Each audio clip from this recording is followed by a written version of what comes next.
Marketing business का बहाना बनाया और एक फॉर्म भरवाने के लिए मेघा के घर पहुंची। जब फॉर्म भरने की बात आई तो नेहा ने कहा कि उसे अपने दोस्त की मदद चाहिए। उसने राहुल को फोन किया और जैसा प्लान था, राहुल अपने साथ मनोज को लेकर मेघा के घर पहुंच गया।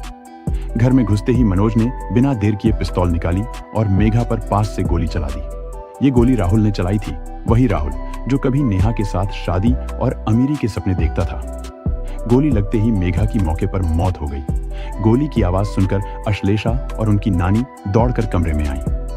हथियारों ने अश्लेषा को धमकाकर उसका एटीएम कार्ड छीना और पिन नंबर भी उगलवा लिया। राहुल ने अश्लेषा और रोहिणी को भी गोली मारने की कोशिश की, लेकिन हड़बड़ाहट में गोली उसके अपने पैर में जा लगी। इसके बाद नेहा और मनोज ने चाकू निकाला और दोनों पर बेरहमी से हमला कर दिया। एक दो बार नहीं, बल्कि बार बार चाकू मारकर उनकी जान ले ली। अपना गुनाह पूरा करने के बाद नेहा, राहुल और मनोज ने घर से करीब 1.5 लाख रुपए नकद, 4 लाख के गहने और एटीएम कार्ड लूटे और फिर अंधेरे में गायब हो गए। मेघा देशपांडे के परिवार की 3 हत्याओं ने पूरे इंदौर को हिलाकर रख दिया। जब नेहा वर्मा, राहुल चौधरी और मनोज पुलिस की गिरफ्त में आए तो पूरा शहर उनके लिए सख्त से सख्त सजा की मांग करने लगा। पुलिस ने चार्जशीट दाखिल की और कोर्ट में सबूतों के साथ पूरा केस पेश किया। जज के सामने जो कहानी खुली वो इतनी क्रूर थी कि उसे सुनकर हर कोई सिहर उठा। दिसंबर 2013 में इंदौर की जिला अदालत ने इस हत्याकांड को रेयरेस्ट ऑफ रेयर करार दिया और तीनों दोषियों को फांसी की सजा सुनाई। ये भारत के इतिहास में पहला मौका था जब किसी महिला को धारा 302 के तहत फांसी की सजा मिली। सितंबर 2014 में मध्य प्रदेश हाईकोर्ट ने भी इस फैसले को बरकरार रखा। ये फैसला एक मजबूत संदेश था कि लालच और क्रूरता को समाज में कोई जगह नहीं। लेकिन मई 2022 में सुप्रीम कोर्ट ने इस सजा में बदलाव किया।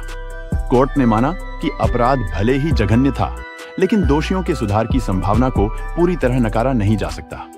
इसलिए फांसी की सजा को उम्र कैद में बदल दिया गया। अब नेहा, राहुल और मनोज को अपनी पूरी जिंदगी जेल की सलाखों के पीछे बितानी होगी, उन गुनाहों के साथ जिन्हें उन्होंने रातों रात अमीरी के सपने में अंजाम दिया था। एक छोटा सा लालच 3 जिंदगियां लील गया। एक दोस्ती जो भरोसे से शुरू हुई, वही एक खूनी साजिश में बदल गई। नेहा, राहुल और मनोज ने सोचा था कि वो रातों रात अमीर बन जाएंगे, लेकिन ये नहीं सोचा कि इंसान की जिंदगी से बड़ा कोई खजाना नहीं होता। जिस घर में कभी हंसी खुशी गूंजती थी, वहां अब सिर्फ यादें बची हैं और उन दीवारों में कैद वो चीखें जिन्हें कोई सुन नहीं सकता। ये कहानी सिर्फ लूट या हत्या की नहीं, बल्कि भरोसे के कत्ल की है। इसने हमें सिखाया कि चमक दमक के पीछे छुपा अंधेरा कितना खतरनाक हो सकता है।